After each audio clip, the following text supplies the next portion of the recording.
Hello gamers, Jean-Michel True here, and today I'm going to do an in-depth guide of the Dark Ghost composition on Pokemon the Chess.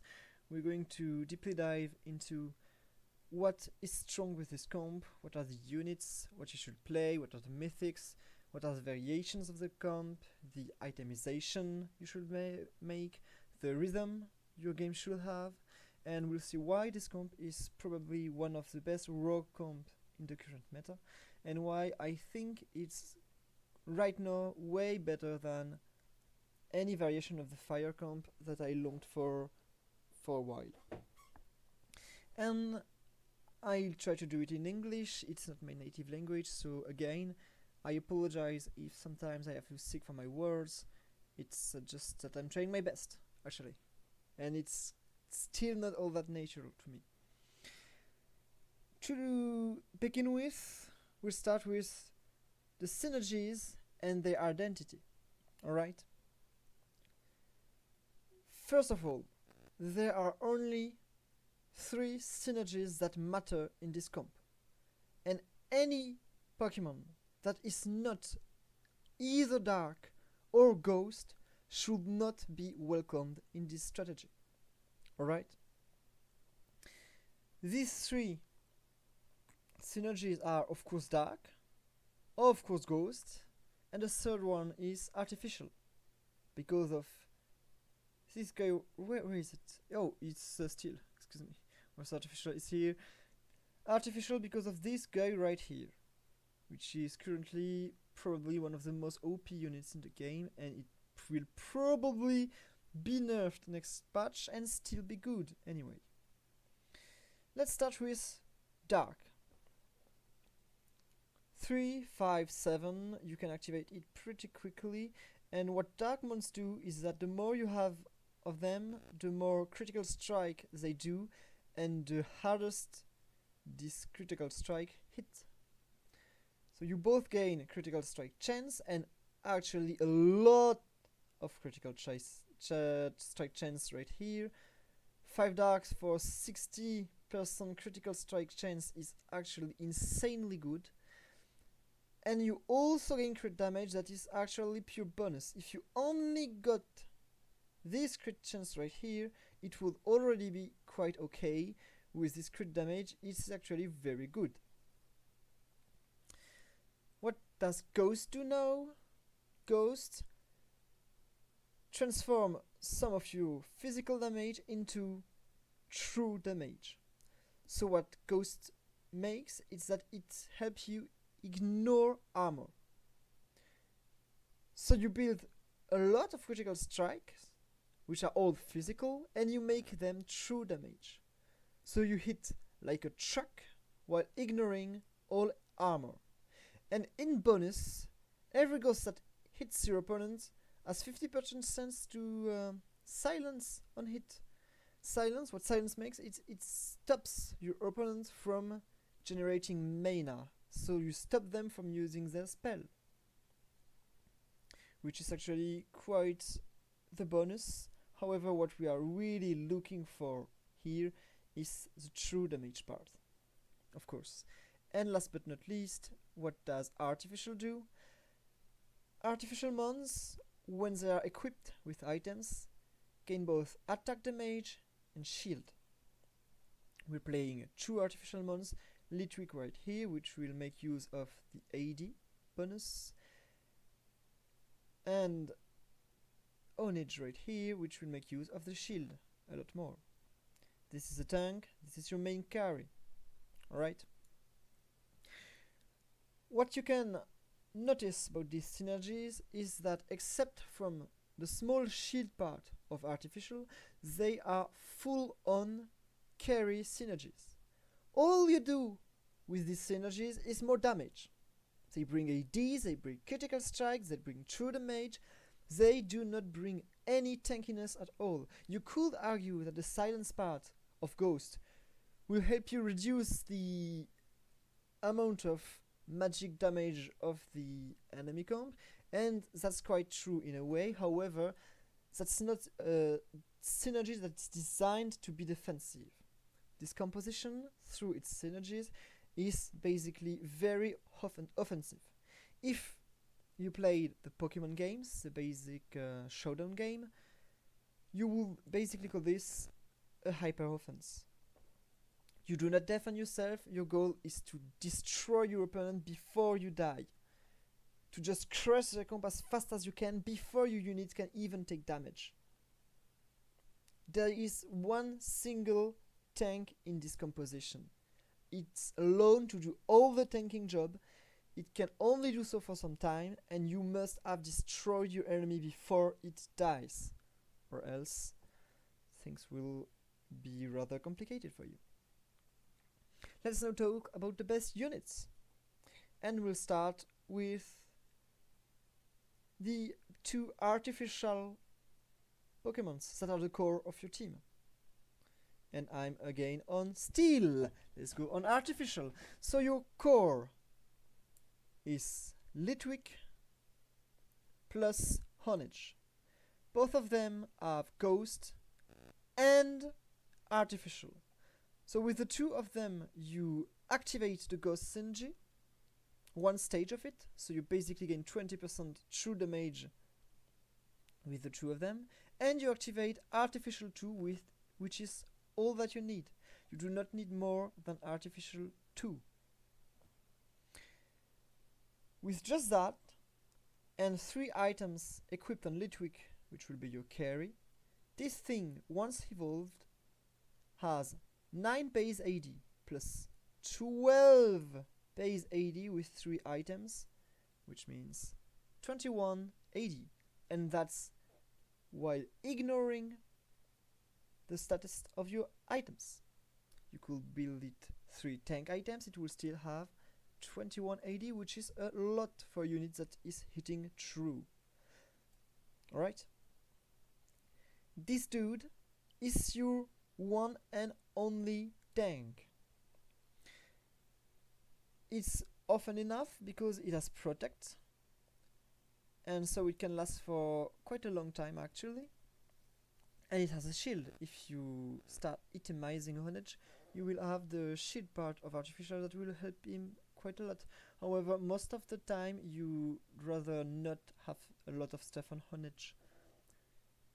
It's quite the raw tank that will use its base stats to do its best, while the main mons on your team are your carries, of course. Ignore mythics here, ignore everything else besides these two Pokemons. Sometimes when you hit Vanillite before you hit Honedge, for 1 or 2 rounds you will have Vanillite on your board or on your board to activate Artificial. However, once you hit Honedge, you instantly get rid of this guy. So I'm not really developing about him. And now we'll see the ghosts. So you have of course Litwick, and you have of course Duskull, which is dark and ghost. This dude right here is in every single one of your compositions. A lot of the time you will have Dusclops, sometimes you will happen to get Dusknoir, and what you can look at right here is its spell, Night Slash. Basically, how do I show it? Basically, Dusknoir is Spiritomb. So if you get him, you have 2 Spiritombs. And that's not something to ignore, as Spiritomb is one of the very best mythicals in the game. So we already talked about Honedge. Drifloon is mainly a transition in some games. When it's available, you will likely not keep him into the late game.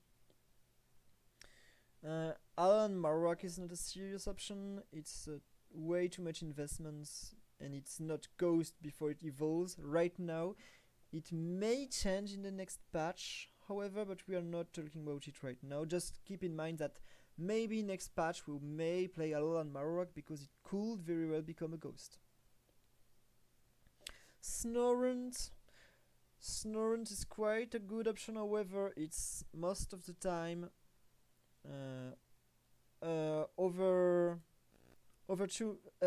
undertuned actually compared with other ghost mons.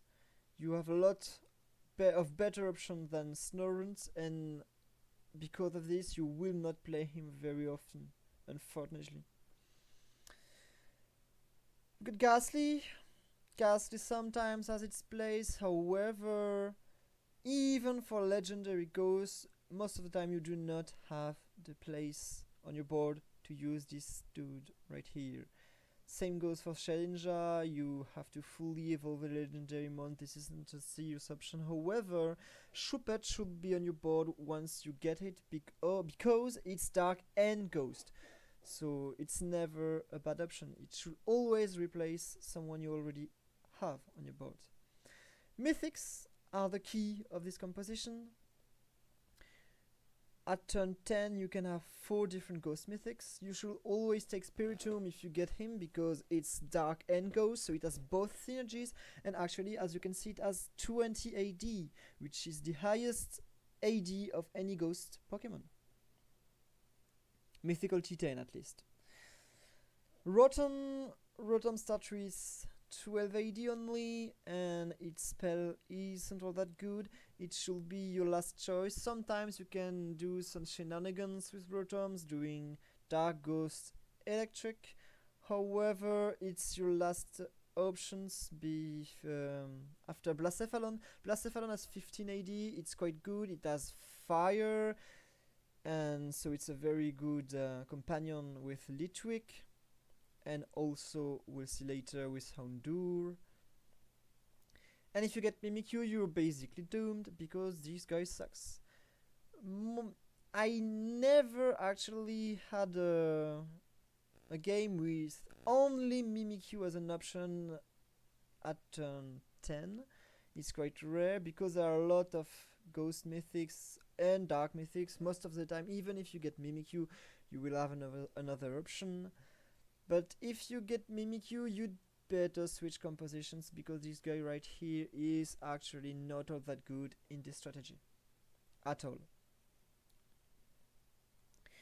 T20 mythics, you've got 4 of them. Marshadow is not the best out of them all. It's better than nothing, but you'd rather avoid it. Giratinas are both super good options. This dude right here has a lot more win rate, it's a good frontline, and you lack frontline, so you should count it as an option, and a very serious one. If you only get this Giratina here, it's already quite good with the Dark Stone. Who is actually trying to talk to me? I'm turning a video right now. Sorry guys, I just check, and maybe I'll start later. It's of course PLP. I'll talk with him later. Let's just keep going. Darkrai is of course your best option once again because you've noticed it, it's dark and ghost, and look at the base AD of this dude, it has 30 base AD. That's an insane amount of AD. This dude hits super strong. And last but not least, the 2 hatch ghosts. Because these 2 mons exist, you will most of the time when you can start with babies, because dropping one of them is making your composition super strong. Drippy is very very good. Rowlet is a tiny bit less good than Drippy, but however still a great asset. So which Pokemon should you keep in mind? You've got this trinity of T10 Ghost Mythics, Blacephalon, Rotom, and Spiritomb, which will become your range carries, Spiritomb being the priority here, over Blacephalon and then over Rotom. This dude should be ignored, and at T20 you have mainly these 3 dudes, Darkrai being the best out of them, then Origin Giratina, Basic Giratina, and if you only get it, Marshadow, which isn't weak by any means. You should keep in mind these 2 hatchlings, Shuppets and Duskull because they are dark and ghost, Litwick because it will be your carry with the Dusk Stone, and sometimes when you play a lot of ghost, these 2 right here, when you go for 8 ghosts for example. Now for dark Pokemons. Which one of these Pokemon will be useful? Any of these is only an early game transition. Alright? Same with these fellows. They are only early game transitions. What you will really be looking for is these two mons right here and Sneasel when it's available. Alright? And the Dark Hatchlings if you ever get them. So let's talk about these three dudes right here. Houndour. Houndour is dark and fire, so it's quite great with Litwick. However, two fire mons isn't all that important in your compositions. What is really good is its spell. It's spamming clones of itself, so it's basically swarming the board and making you some mid shields. It's creating frontline, so because you lack frontline in this composition, Houndour is really precious to have.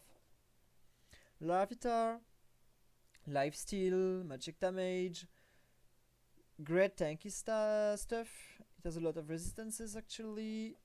It's good to have in frontline to complement your H/. And actually I found that a lot of the time when I hit one of my epic rank 3, I hit Tyranitar, and it often means that you will greatly perform in games. You can hit this guy. Sneasel, it's actually one of your best assets. It has monsters that complements with who was it actually? Is that a ghost? Who is the monster which is always in my compositions? I don't remember. Ah, yes. I'm stupid, guys. It complements right here with Larvitar. Those are my two monsters. So when you have both of them at your disposal, if you only need two epic dark monsters, you will take the two of them and ignore Houndour, because they combine with each other really well. And it actually wounds enemies. Most of the time this is not all that useful, because you crush compositions so fast that they can't basically use regen very well. However, that's not a Pokemon to be ignored. It's actually quite a really good one. Mythicals, we talked about Spiritomb, we talked about Darkrai. Absol sucks. If you see in my tier list, I hate this dude. When you get him, most of the time you do not perform very well. Yveltal is quite okay. It's a good frontline, lot of resistances, quite a good amount of AD, and it regens. However, that's not the identity of your comp. Guzzlord is way better. It's a carry, 3 ranged. Its spell is actually quite good to separate the enemies, and when Guzzlord separate enemies, your dark mons will actually swarm to them, and they will have a tough time focusing your units. So this guy here is better than Yveltal in my opinion, and better than a Marshadow. At turn 20, if you get several ghost and dark Pokemons, you should look at which one of the synergies is your main synergies. Do you play more dark or more ghost this game, and choose in accordance with this, more than in accordance with the mon itself. Hatchlings, Gothita is underwhelming, but at least it brings dark.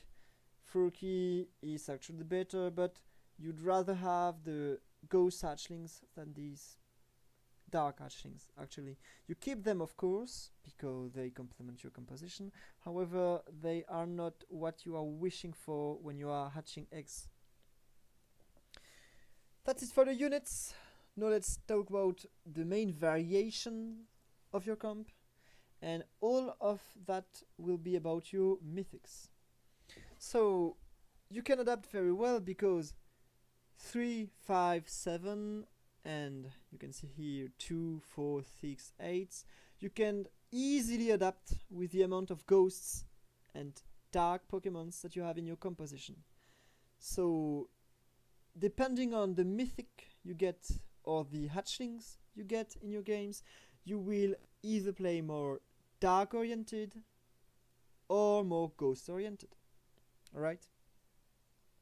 If you get a ton of dusk stones, you will have both a lot of ghosts and a lot of dark. months. If you do not get a lot of Dusk Stones, you will have to choose between these two synergies, and it will all turn around these mythics. If you got Spiritomb, you can do everything you want. Play around either your hatchlings or the earliest units you hit. However, I'd say that having Spiritomb should lead to a more dark oriented composition with like 7 dark and 4 ghosts. If you get Absol, it's also, of course, a dark oriented game, because this guy is not a ghost. If, however, you hit Blacephalon or Rotom, you may go for a more ghost oriented comp with like 6 ghosts 5 dark or 8 ghosts 3 dark. This happens also a lot. If you hit these two hatchlings, it will also be a ghost oriented comp. And sometimes you're in the middle. You've got 1 dark hatchlings, 1 ghost hatchlings, and you will be able to play something like 4 ghost 5 dark in your early stages, and if you're lucky, or even 7 dark and 6 ghosts.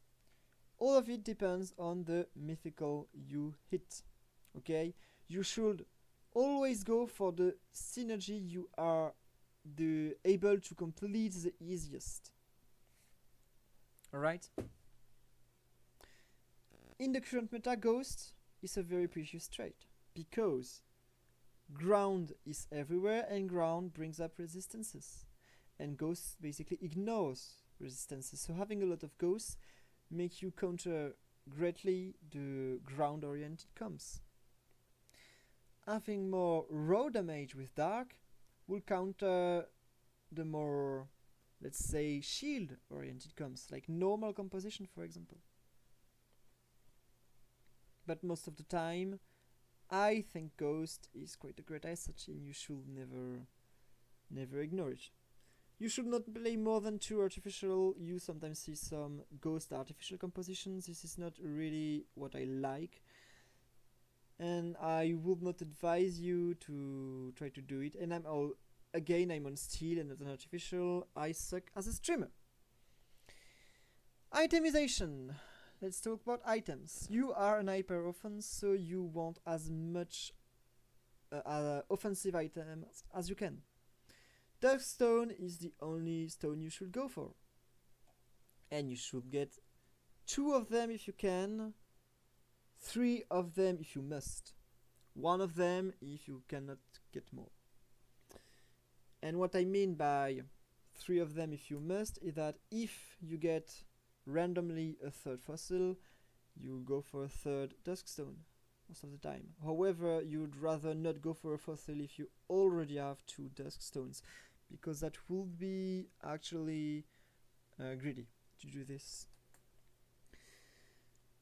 These Duskstone are, of course, every time for Litwick, and the next Duskstone is for one of your Ghost Pokemon that isn't dark. So, what are the best targets? It's your Ghost Hatchlings. Your Ghost Hatchlings, if you have it, should be your Duskstone holder. If you have no Ghost Hatchlings, but you have, where is it? You have a Ghost Mythic that isn't dark, Blacephalon or Rotom, it should be your holder.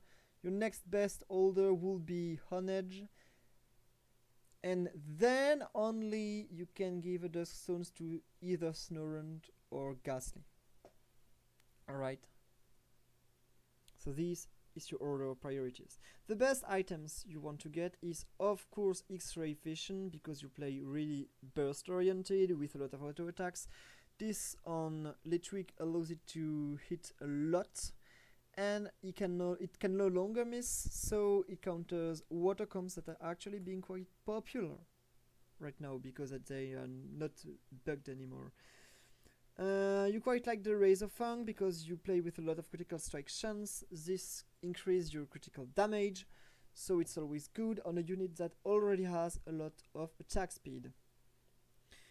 You also like, where is it? Red Orb. brings a lot of attack damage, which synergizes well with critical strike chance.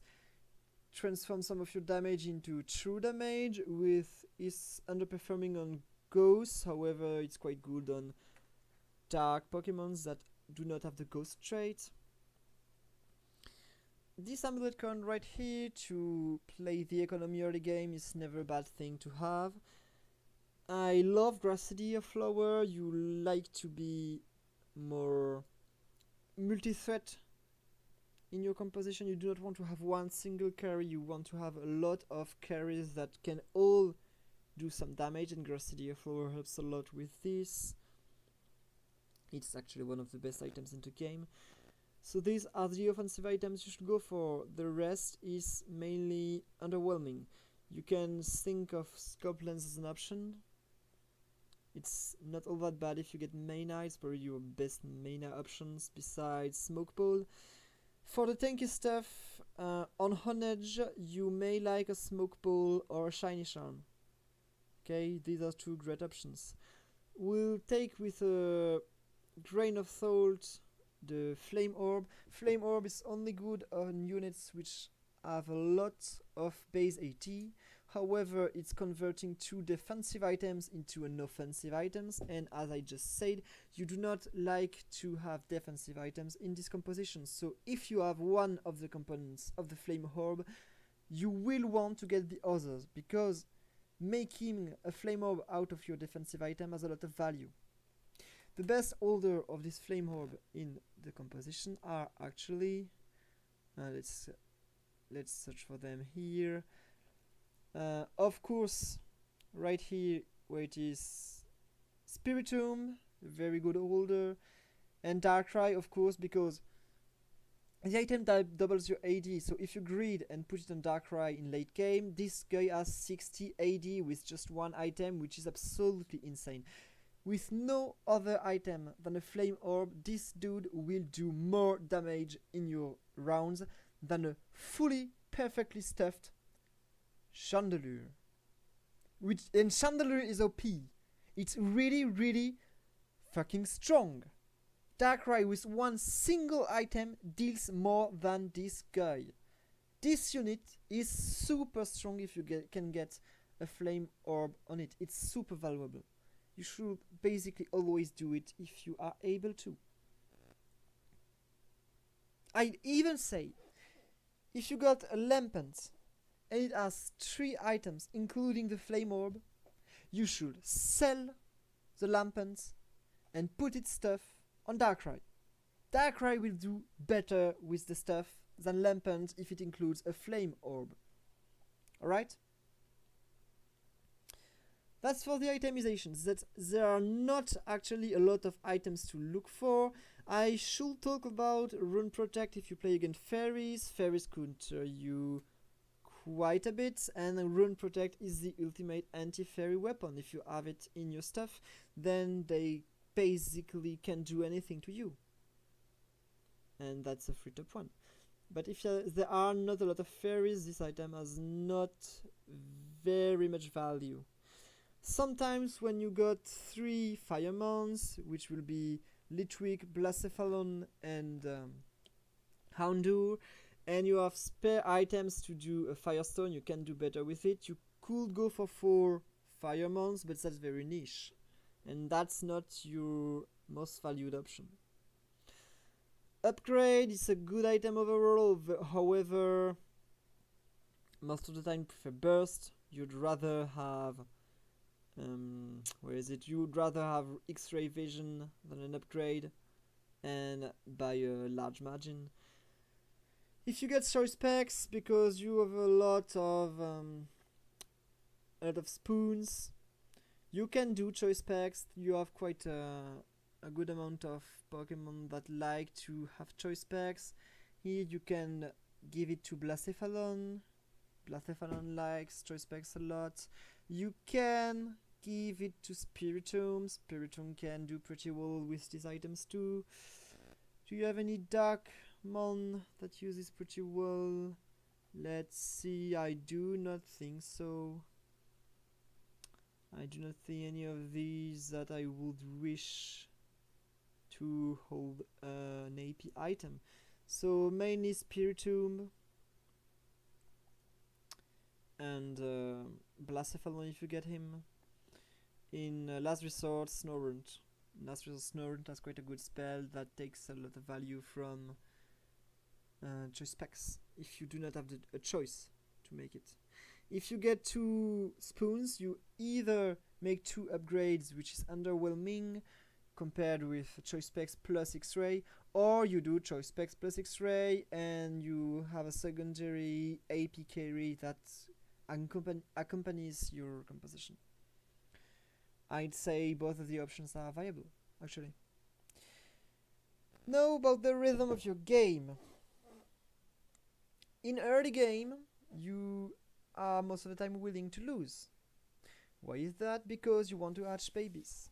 So you will not use a lot of gold into XP. You will actually let your XP climb without helping it, and you will keep as much gold as possible. You will put a lot of value into getting the series of 10 gold. You would rather have a weak board but 20 gold than a strong board with 19 gold. You play the economy in the early game. You want to lose because you will most of the time play 3 babies, no more than 3 babies, and use the chain lose that you will do with these units to get increasing chances of getting eggs. Alright? With your 5 defeats, you will have in succession 20%, 40%, 60%, 80%, and 100% chances to get an egg. So most of the time, before you reach round 10, you will have, if you're really unlucky with a full chain lose, 1 egg. On average, 2 eggs. If you're lucky, 3 eggs. And if you're very, very lucky, or if you are lost in the sauce, you will have 4 eggs. Because this guy should probably play Lotto. And once you get to round 9, you sell these babies. You roll until you have 3 dark and 2 ghost mounts. You put them on the board, you get your mythic. And from now on, you stuff your units and you should be strong. You XP until level 6. At level 6, you will roll to try to stabilize and to hit the units you want. So when you are level 6, you roll until you got this guy right here. Only once you get Honedge plus Litwick, you can go level 7. Once you have these 2 units, you go level 7. You put like 4 ghosts, 5 dark or something. And at level 7 you can actually try to roll for some rank 2 units. You will want to have Honedge become Doublade. You will want to have to hit Houndour, Larvitar, Sneasel, and replace your Zoruas, your Corefishes, your Cavernas with them. You will want to hit Dusclops. Once you've got this unit rank 2, you should be around round 16, 17ish, something like this. You may try to go for level 8 and try to be level 8 on turn 20 so you can put your mythic in your composition. And at level 8 you never go to level 9. At level 8 you just roll and you try to get your rank 2 or rank 3 Larvitars, Houndour, Sneasel. Try to hit your first Shuppet, rank 2 if you may. And you want to hit Aegislash. Aegislash, you should always be able to hit it while slow rolling level 8. This should be, you should be chain winning at this point, because this composition when played in an average lobby is really stomping everything. Your win conditions are hitting Aegislash, hitting level 2 Pupitar, hitting, I don't know, it's called, let's say, Evil Sneasel, Houndoom you want. Even if you got Shuppet and not Bannet, Shuppet is already good enough. These are your win conditions. If you've got spare gold and already have AUG slash, you can try it for one of these guys, rank 3, but having them rank 2 or rank 3 does not change much. If you get them rank 3, you would probably have won anyway. Or you are against a really strong opponent that can match you, but that doesn't happen a lot of the time. Your main carries are your mythics after all, so rolling out of AG slash, which is your front line, so it should be strong, hasn't all that much value. I hope this guide has helped you, and I hope to see you progress in your games. I'll do some gameplay later in the day, so stay tuned for it.